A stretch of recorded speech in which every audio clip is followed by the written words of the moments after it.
Let's get straight to the topic, tirahin na natin to. Kai Sotto nagpakita ng gigil at angas, tatlong import ng Sendai 89ers. Nagulat, tuloy-tuloy na ganda ng laruan ni Kai Sotto, papunta na sa isang NBA caliber player.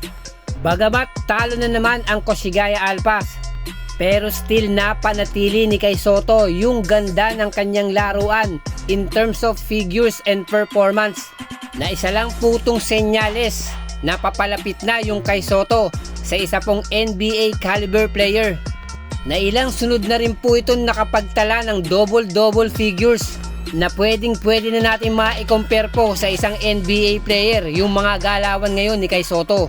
At sa laban nga kanina, double overtime ang nangyari, na lumaro nga po si Kai Sotto ng 40 minutes, meaning easy na kay Kai Sotto yung mahabang playing time. At since papalapit na si Kai Sotto sa isang NBA caliber player, eto nga, nagulat yung tatlong import ng Sendai 89ers, na ilang beses niya nga itong tinarahan, dinakdakan harap-harapan, na may kasamang angas at gigil, na napapasigaw nga si Kai Sotto, na tila may pinaghuhugutan, na maaaring disappointed siya sa mga nangyayari na hindi niya madala sa panalo ang Koshigaya Alpas, o dismayado siya sa pinakikita ng mga local Japanese teammate niya na parang asa lang sa mga import. And still, business as usual, ginagawa lang ni Kai Sotto kung ano yung the best na kanyang gawin.